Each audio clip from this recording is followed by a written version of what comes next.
Delimitation కమిషన్కి సంబంధించి సరైనవి ఏవి? సో ఈ క్వశ్చన్ వచ్చేసి డీలిమిటేషన్ కమిషన్ అండి.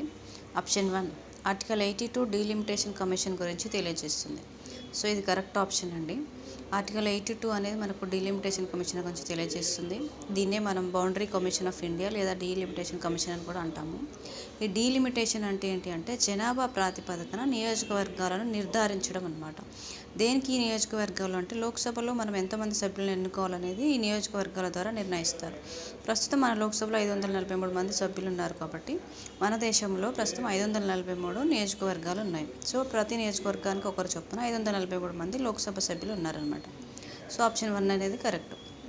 ఆప్షన్ 2 డీలిమిటేషన్ కమిషన్ తీసుకున్న నిర్ణయాలను న్యాయస్థానంలో ప్రశ్నించవచ్చు.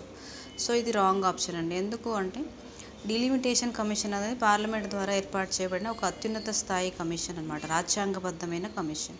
సో ఇది తీసుకున్న నిర్ణయాలను మనం భారతదేశంలోని ఏ న్యాయస్థానంలో కూడా ప్రశ్నించడానికి వీల్లేదు. ఓకే. సో ఆప్షన్ 3 1976 42వ రాజ్యాంగ సవరణ చట్టం ద్వారా 2000 సంవత్సరం వరకు లోక్సభ స్థానాలను స్థిరీకరించారు. దేని ప్రకారం అంటే 1971 సెన్సస్ ప్రకారం. సో ఇది కూడా కరెక్ట్ అండి. మనకి ఇప్పటి వరకు కూడా పార్లమెంటు 4 సార్లు డీలిమిటేషన్ కమిషన్ అనేది ఏర్పాటు చేసింది. ఎప్పుడు ఏర్పాటు చేస్తారు మరి డీలిమిటేషన్ కమిషన్ అంటే ప్రతి 10 సంవత్సరాలకు ఒకసారి జనాభా లెక్కలు జరిగిన తర్వాత నియోజకవర్గాల పునర్విభజన అనేది ఈ డీలిమిటేషన్ కమిషన్ చేస్తుంది. సో అలా మనకు 1952లో 1963లో 1973లో 2002లో స్థిరీకరించారు. అయితే 1976లో 42వ రాజ్యాంగ సవరణ చట్టం ద్వారా 2000 సంవత్సరం వరకు లోక్సభ స్థానాలను స్థిరీకరించారు. అంటే ఉన్న వాటిని 2000 సంవత్సరం వరకు పెంచడానికి కానీ తగ్గించడానికి కానీ వీల్లేదు అని చెప్పి నిర్ణయించారు. దేని ప్రకారం అంటే 1971 జనాభా లెక్కల ఆధారంగా ఈ 543 సీట్లని స్థిరీకరించారనమాట. సో అలాగే ఆప్షన్ 4 2002లో 84వ రాజ్యాంగ సవరణ చట్టం ద్వారా 2026 వరకు కొనసాగింపు.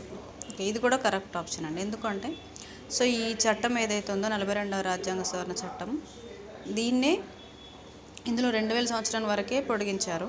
ఇక్కడ మాత్రం 2026 వరకు కొనసాగింపు జరిగిందనమాట. ఇదే 1971 జనాభా లెక్కల ఆధారంగా లోక్సభ స్థానాలను పెంచకుండా తగ్గించకుండా ఇలాగే కొనసాగించాలని చెప్పేసి 2026 వరకు ఈ 84వ రాజ్యాంగ సవరణ చట్టం ప్రకారం సవరించారు. ఎప్పుడు 2002లో. ఇదే చివరిది అనమాట డీలిమిటేషన్ కమిషన్ 2002లో ఏర్పాటు చేయబడింది. సో ఇలా మనకి డీలిమిటేషన్ కమిషన్ అనేది లోక్సభ స్థానాలను నిర్ణయించడానికి, రాష్ట్రాల్లో నియోజకవర్గాలను పునర్విభజన చేయడానికి డీలిమిటేషన్ కమిషన్ అనేది ఏర్పాటు చేయబడింది. సో మనకు ఆప్షన్ 1 అనేది correct, 2 wrong, 3 correct and 4 correct. So సరైన గుర్తించమన్నారు కాబట్టి 1, 3